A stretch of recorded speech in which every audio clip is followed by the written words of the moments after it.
Hey, shalom, shalom.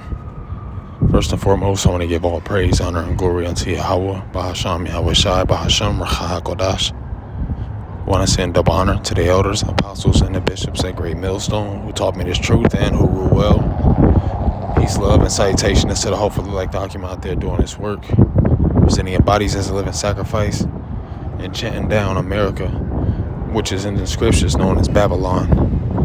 Alright, the reason why it's called Babylon goes back to the Hebrew word Babal, which means confusion.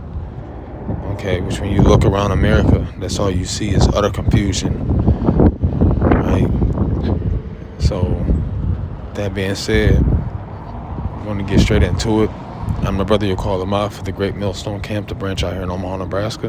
And I'm coming back with another lesson, Lord willing, to feed and to edify the lost sheep of the nation of Israel through the Holy Spirit, Racha HaKodash, which you Israelites consisting of the so-called Negroes, so-called Hispanics, and so-called Native Americans by the seed of your father, no matter what you may look like. And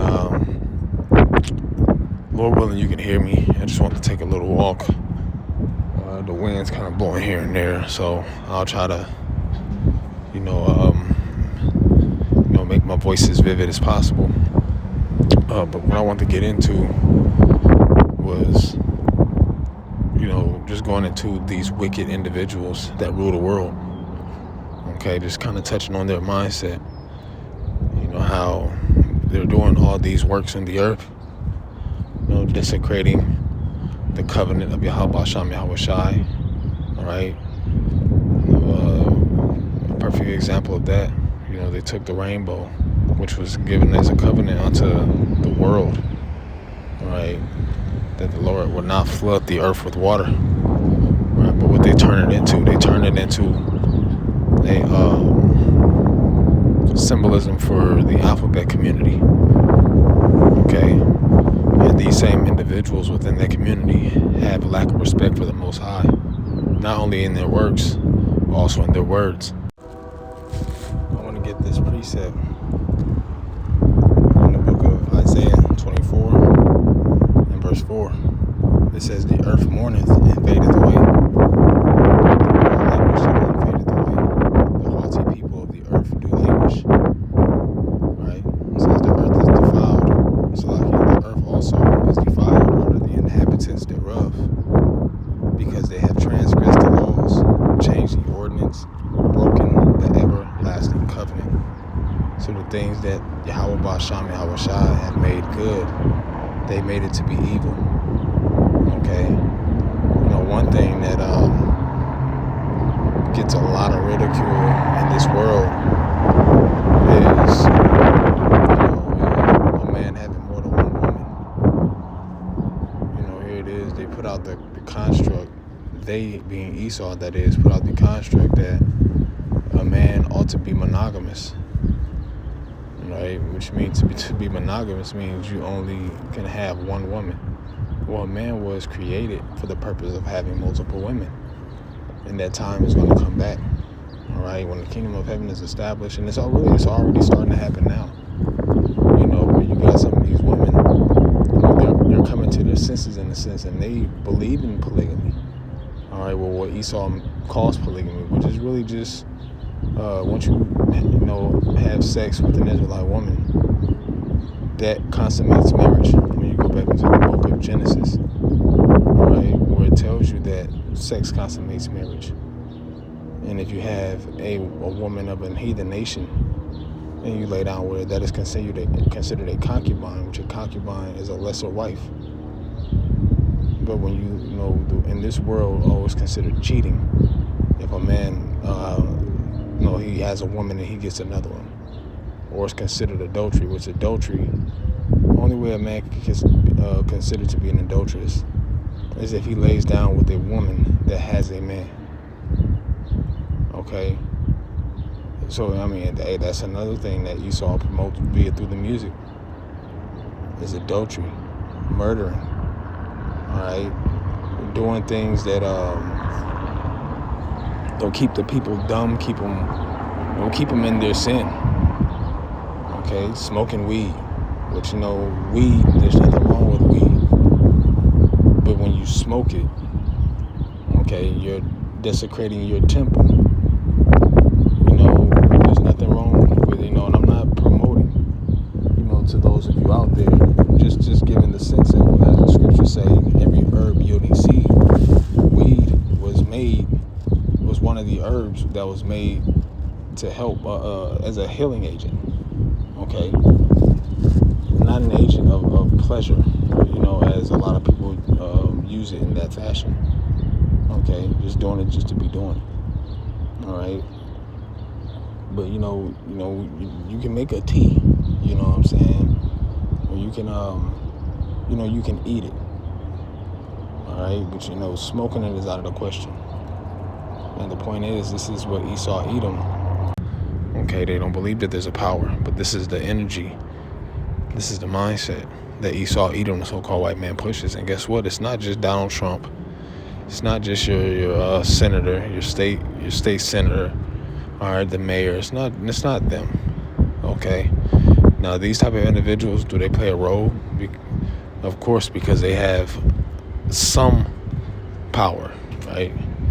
But the ultimate power comes from those individuals that you don't see. All right, now you're starting to hear about them a little more and more. These elite bankers, such as your Rothschilds, your Rockefellers, right? Your DuPonts, right? These individuals that flow in wealth and that were essentially handed this wealth down from generation to generation. These are the same ones who have the say-so on what you can and can't do in the United States. Okay, now the mindset. Let's start off here in the Book of Wisdom of Solomon. Okay, because they think that because they have not been visited, that the judgment's not going to come. But guess what? The Most High sees you. Okay, so let's start right here in the Book of Wisdom of Solomon, the second chapter. Yep, this is the Book of Wisdom of Solomon, chapter 2, and verse 1. It says, "For the ungodly said, reasoning with themselves, but not aright. Our life is short and tedious, and in the death of a man there is no remedy, neither was there any man known to have returned from the grave." Right? And really, you can read this whole chapter, and it goes into how Esau Edom thinks. But I just really wanted to touch on this first verse, because they think not right. And ultimately, the reason why they don't think it right is because the fear of Yahweh Ba'Shem Yahushai is not within them. Neither can it be.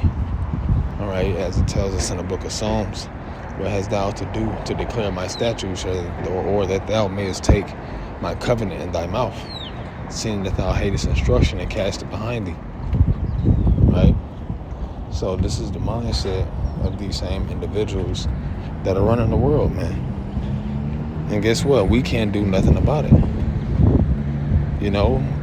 Ultimately, this is the punishment that we receive as Israelites. We receive the punishment of losing our inheritance. We receive you just go into Deuteronomy, the 28th chapter, and it's a complete rundown of what we receive due to our disobedience. But now, let's get into this other precept, all right, as I quoted it in the Book of Psalms. Well, I didn't quote it, but we're going to get into it. The Book of Psalms, the 10th chapter. And going to Isaiah.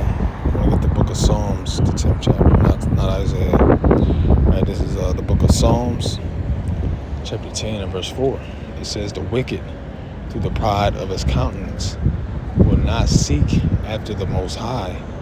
The Most High is not in all his thoughts." Okay, so when Esau is making these different rules that you can, there's an individual that wrote a book by the name of Aleister Crowley, who wrote a book with the title of "Do As Thou Wilt." And that is the same mindset that you see here in Babylon the Great. This is where, once again, it gets the name Babal, confusion. All right. When you see women are ruling over men, women are usurping authority over men. They're able to be police officers. Okay. They're also able to talk crazy to the men, and the men can't do anything about it because there are certain laws and certain statutes that protect them. All right. So a man just really has to, simply has to suffer and allow a woman to talk to him crazy or put their hands on him. All right. This is the type of system that Esau Edom has set up. Okay. This is why it says that we look for a new heavens and a new earth where indwelleth righteousness. Okay. Also, this is there's going to be order's going to be restored. All right. Because Esau Edom doesn't know what the hell he's doing. And just in case I didn't mention it, which I don't believe I did, Esau Edom is the so-called white man. All right. He's not the true true Jews. All right. He's not an Israelite. He's not the chosen people of the Most High. But he was chosen to play the left-hand side. Okay. Which the left-hand side is a representative of evil. All right. So now let's get this precept here in Ecclesiastes 7 and verse 11. Because this is a very important precept as to the topic that I want to get into. All right. Not 7 and 11.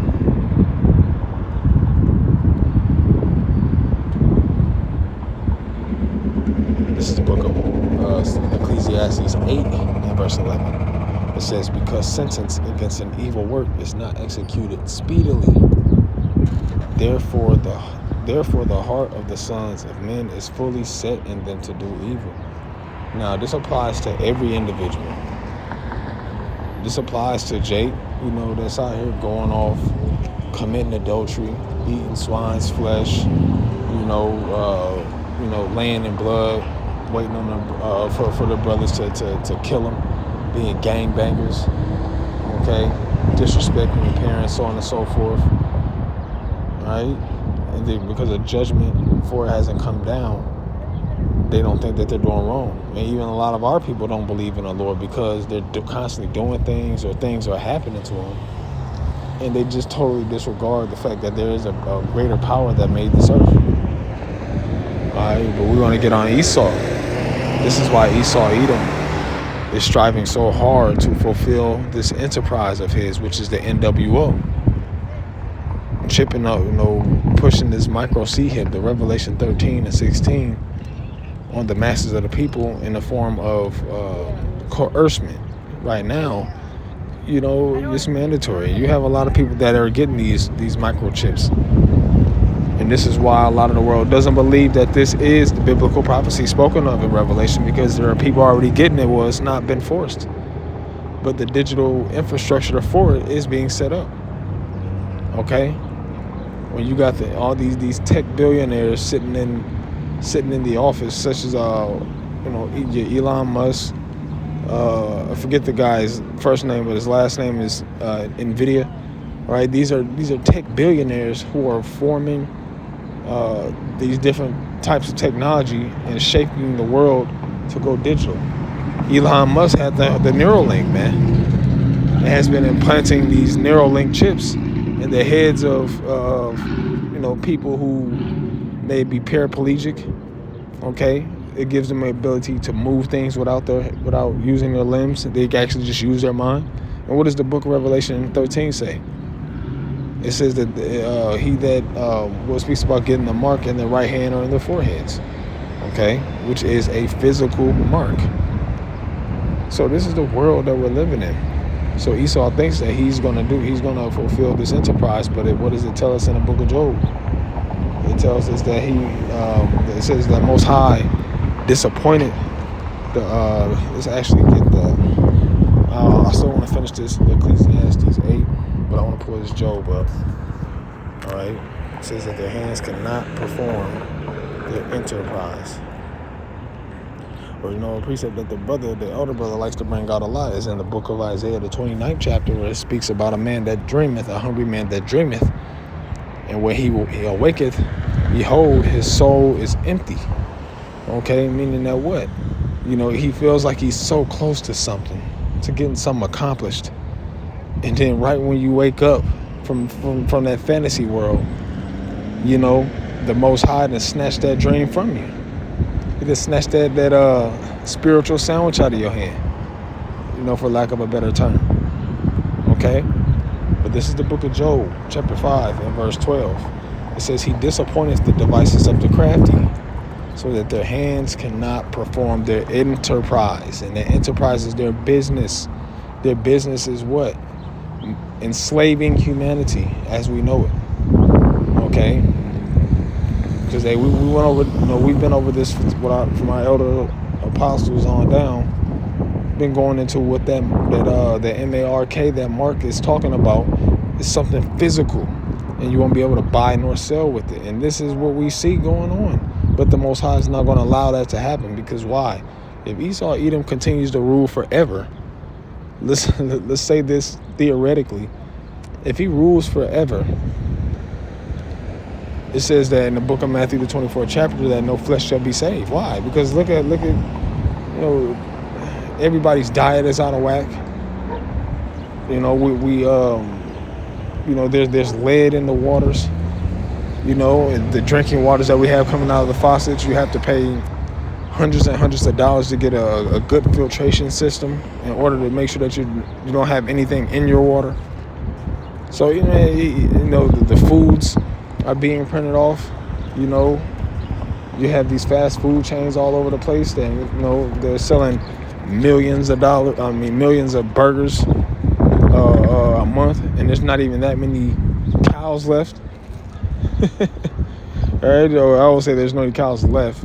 There's not enough cows to go around for you to be selling millions of burgers a day, or millions of burgers a month. Okay. So this place, with that, it shows you that we ain't eating no real food. You got Gil Bates taking over these farms, all right, and pretty much he ain't no damn farmer. He's a goddamn scientist, an entrepreneur, if you will. He don't know what to do with no damn farming. He ain't hiring nobody to work on those farms. So all these farms are being taken over. There's a fire that burnt over 800 some acres of land down here in Nebraska. Okay, which is very beneficial to to produce, for food getting out to the different places. This place is going down as we know it and as we see it, man. And Esau, best believe that you're being seen. Let's go back to Ecclesiastes, and I want to get one more precept, and then I'll close it out. Right? So back in Ecclesiastes 8, and I'll read verse 12. It says, though a sinner do an evil 100 times, and his days be prolonged. Right? Esau looks like he's going to be ruling forever. It looks like it. It says that the strength is firm. There are no bands in their death, right? These people are running the world right into the goddamn ground. But here it is. They have the best of the best in this world. Okay? This is why our people are chasing this fantasy of trying to be like him and thinking that this is success if you go and get you a six-figure fortune business. Okay? If you have 2, 3, 4 jobs, and you're able to get you a Hellcat, now you live in lavish. You're able to stay in a fucking villa. Now you feel like you should get a piece of Esau's cake. This is not our world. If you're an Israelite by the seed of your father, this ain't your world, man. Stop trying to be like these devils, man. Okay? Because these days are not going to be prolonged for much longer. And we see it happening. It says, yet surely I know that it shall be well with them that fear the Most High, which fear before him, which the ones that fear before the Most High are the elect. Right? In the book of Psalms, you had the prophet or the singer Asaph, He said, then enter I into the sanctuary of the Most High, and I understood their end. That was one that had great fear in the Lord, and he understood that the wicked weren't gonna, their lives were not gonna be extended. Okay, now let's get this last precept. I actually want to go back to it in Psalms, the 10th chapter, and I'm actually want to jump down. So I read verse 4, and I want to jump down to verse 11. It says, "He hath said in his heart, the Most High hath forgotten. He hideth his face; he will never see it." Well, guess what? You were wrong, Esau. You were terribly wrong, and the deceitfulness of your heart have secured those thoughts unto you. There's a judgment coming. Okay, it says, "Arise, O Lord Yahweh, lift up thine head, forget not the humble," which is the Israelites. And it says, "Wherefore doth the wicked contemn the Most High? He hath said in his heart, thou wilt not require it." So once again, not thinking that there's a judgment that's going to come for his works. But yes, indeed, Yahweh Shem Yahushua is a man of his word. And if his own nation, his own chosen nation of people are being judged and they're being chastised, well, why would not judgment come unto those who have touched the apple of his eye, those who have turned the things upside down that he had made to be good? Why would he allow you to just continue to live forever? Okay? It says, well, that's pretty much it. I'll leave it there. There is a judgment that's coming for you, Esau, Edom. Okay? And those of us that are holding fast onto this faithful word as we have been taught, continue to hold fast, because Yahweh Shem Yahushua is about to visit the world in which he made. So with that being said, I want to give all praise, honor, and glory to Yahweh, Bahasham, Yahushua, Bahasham, Racha HaKodesh.